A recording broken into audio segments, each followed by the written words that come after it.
안녕하십니까. 여러분들 좀 아이온큐 때문에 불안해하고 계신지 아니면은 계속 가자를 외치고 계신지 잘 모르겠지만 저는 사실 약간 좀 불안한 와중인데 일단 아이온큐 주가부터 말씀을 좀 드리자면 생각보다 이 양자 컴퓨터 섹터가 다들 올랐다고 말씀을 드렸었잖아요. 근데 이제 어제장 같은 경우에는 거의 제각각이었어요. 굉장히 많이 떨어지는 주식들도 있었고 아이온큐는 굉장히 그 와중에 선방을 했더라고요. 장 중반에 막 되게 많이 떨어지는 모습을 보였다가도 종가 기준으로는 어쨌든 0.0 하나의 변동폭도 없이 종가가 딱 0으로 마무리를 하면서 신기하게도 저는 굉장히 많이 하락할 줄 알았는데 한 10% 정도는 예상을 했거든요. 근데 좀 잘 지켜낸 걸 보고 되게 의외였습니다. 그리고 어제장에서 또 오히려 더 많이 오른 양자 컴퓨터 관련 주식들도 있었던 것 같아요. 네, 일일이 하나하나 거론하기에는 뭐 굳이 아이온큐 말고는 그렇게까지 관심은 없지만 물론 저는 알키 퀀텀에 대해서는 좀 관심이 있습니다. 이와 관련해서는 지금 바로 얘기를 해볼게요. 사실 알키 퀀텀이랑 이제 코인에 대해서 비트코인과 같은 그 암호화폐의 미래에 대해서 좀 얘기를 하고 싶었는데 사실 알키 퀀텀 같은 경우에는 이제 양자 암호 혹은 뭐 양자 보안과 관련된 그런 소프트웨어를 개발하는 업체라고 저는 알고는 있거든요. 뭐 영국 업체라고 알고 있는데 어쨌든 제 팩트 정리가 정확하게는 안 돼 있습니다. 어쨌든 제가 이해하기로는 그 양자 컴퓨터가 쓰이는 소프트웨어 그 양자 생태계 자체가 너무 압도적이고 위협적이기 때문에 이 양자 컴퓨터가 다른 것을 건드리지 못하게끔 이걸 잠그는 역할, 그게 굉장히 중요하다고 들었거든요. 그 굉장한 예로 쓰이는 그 비교 대상이 암호화폐 쪽입니다, 사실. 그래서 저와 같은 그 양자 생태계를 굉장히 유망하게 보고 투자하고 있는 투자자의 입장에서는 좀 어떻게 보면 안 좋게 들릴 수도 있겠지만 암호화폐의 미래에 대해서 굉장히 암담하게 보고 있습니다. 그래서 암호화폐가 지금 뭐 비트코인을 비롯해서 뭐 이더리움이라든지 뭐 그런, 저는 거기에 정말 1도 돈을 넣고 있지는 않고 그냥 모니터링만 하고 있는데 이게 시장 상황에 따라서 증시와 같이 맥락을 같이 한 지가 꽤 오래됐거든요. 물론 그 등락폭은 굉장히 큽니다만 비교할 수 없을 정도로. 근데 맨날 이제 증시가 오를 때 암호화폐 쪽은 더 오르고 비트코인도 더 오르고 뭐 그러는 걸 보니까 좀 희한하긴 하더라고요. 물론 양자 생태계가 아직 갖추어지지 않았고 양자 컴퓨터라는 게 하드웨어나 소프트웨어는 아직 개발 단계이긴 하지만 상용화가 되지 않았긴 했지만 이 사실관계를 모르는 사람들이 굉장히 많은 것 같아요. 이제 양자 컴퓨터가 활성화가 되고 상용화가 되면 이 암호화폐라는 것이 의미가 없어진다는 것에 대해서 사람들이 잘 모르고 있는 것 같아요.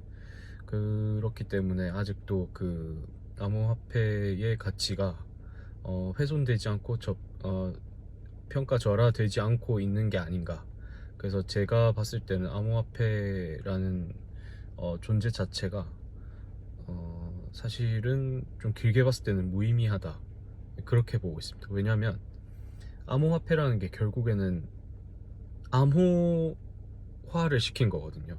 그 암호화를 어떻게 시킨 것이냐, 연산 체계를 굉장히 어렵게 만들어서 그 연산을 할 수 있는 굉장히 어려운 연산을 통해서 그 암호를 캐내야만 이 화폐가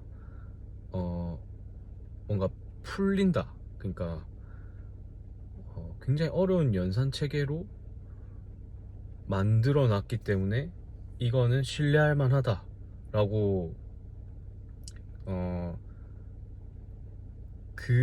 그 신뢰도에 기반한 어떤 것이 화폐화된 거거든요. 암호화폐라는 것이. 뭐 제가 올바로 이해하고 있는지는 모르겠지만 어쨌든 맞는 것 같더라고요. 근데 이제 그런 게 양자 컴퓨터 같이 압도적인 연산 속도와 능력을 가진 절대적인 소프트웨어나 하드웨어를 만나면 의미가 없어집니다. 그렇기 때문에 화폐로서의 가치를 가질 수가 없게 되죠. 근데 이제 그거를 제어할 수 있게끔 하기 위한 소프트웨어를 만드는 운용하는 업체가 제가 알기로는 알키 퀀텀이라고 알고 있고, 최근에 뭐 재정적으로나 뭐 재무제표적으로 되게 악화가 돼서 많이 떨어졌다까지는 알고 있는데, 그래도 꽤 길게 보면은 뭐 함부로 얘기할 수 없지만 유망하지 않나, 알키 퀀텀 같은 경우에. 뭐 그런 생각을 해봤습니다. 그리고 이제 아이온큐의 향후 주가 흐름에 대한 생각은 아무래도 좀 계속 이 가격대를 유지하기는 좀 힘들지 않나, 한 번쯤은 좀 조정을 받고 가지 않을까, 뭐 그런 생각을 해보는데, 워낙 이제 시장 자체가 그냥 뭐 다른 리스크 모르겠고 일단 가자라는 그런 분위기이긴 하기 때문에, 또 어떤 악재가 정말 생각지도 못하게 자고 있는 와중에 또 나와가지고 시장이 또 초반에는 상승했다가 또 얼마나 빠질지는 모르겠지만, 어쨌든 길게 봤을 때는 상승장이 유지는 될 텐데 한 번은 조정이 올 것 같기는 한데, 그게 또 언제는 일지는 모르겠고, 그에 따라서 아이온큐는 또 어떻게 반응을 할지는 모르겠습니다. 이게 모르겠다고 해야 맞는 거지, 이 뭐 아는 것처럼 헛소리는 짓거리지는 않아야 될 것 같다는 생각을 하거든요. 근데 이제 또 다른 하고 싶은 얘기를 또 하자면, 제가 최근에 이제 그 워렌 버핏 때문에 최근이 아니라 근래 한 1년간 계속 유가를 매일매일 체크를 하고 있기는 했었어요. 근데 최근에 뭐 인플레를 방지하기 위한 연준의 그런 강경한 태도들, 그런 것들 뿐만 아니라 뭐 여러 가지 변수들로 인해서 유가가 엄청 올랐다가 또 굉장히 또 빠른 시간 내에 많이 빠졌던 상태였거든요. 근데 이게 결과적으로 길게 봤을 때는 중국의 그 리오프닝 뭐 이런 이슈들 때문에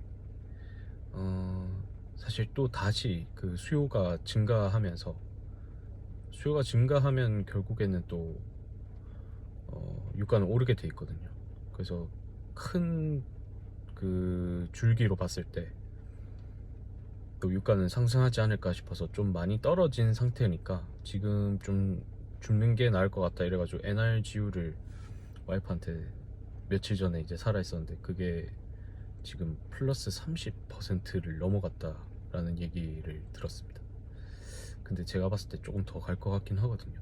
그래서 조금 뭐 떨어지거나 소액으로 뭐 사는 건 나쁘지 않을 것 같다, 그런 생각을 해봤습니다. 그리고 제가 또 하나 보고 있는 게, 이거는 또 캐시우드 때문에 눈여겨보고 있었던 건데, 그 라부 있잖아요.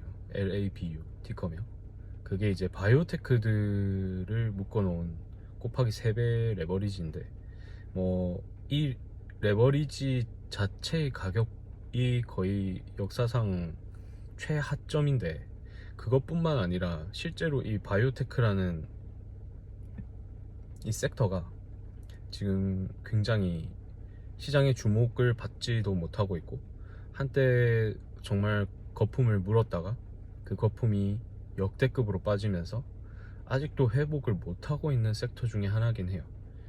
그래서 뭐 익히 알려져 있는, 하지만 사람들이 잘 모를 수도 있는 그 베일리 기포드라는 이 테슬라 장기 투자자로 유명한 투자사가 또 최근에 많이 지분을, 최근은 아니고 한 2년 전에, 이제 2년 전인가 1년 반 전인가 하여튼 한참 상승장의 기운이 맴돌던 시기에 일루미나라는 주식을 많이 샀거든요.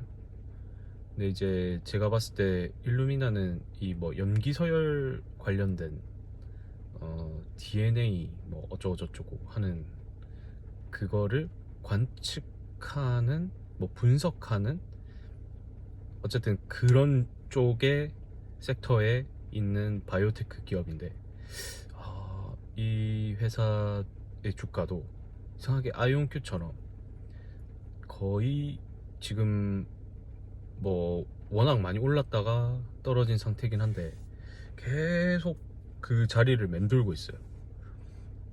이게 한 주당 가격이 굉장히 좀 비싸가지고 좀 후덜덜하긴 한데, 그래도 한 주 한 주씩 좀 모아간다면 결과적으로 베일리 기포드라는 회사가 멍청한 바보는 아니거든요. 그래서 제가 봤을 때 좀 괜찮은 가격대가 왔을 때 매수하는 거 나쁘지 않아 보인다, 약간 그런 생각이 들어서, 너무 아이온큐 얘기만 하면 좀 재미없을 것 같아서 제가 소소하게 그냥 맨날 시장을 그래도 한 3년 동안 맨날 봐왔기 때문에 그러면서 느끼는 그 어떤 종목이나 섹터의 저점, 상대적인 저점이라고 판단하는 그런 부분들 한 번씩 그냥 얘기해놓고 또 체크해보는 시간 가지면 좋을 것 같아서 일단 금일은 여기까지 해보겠습니다.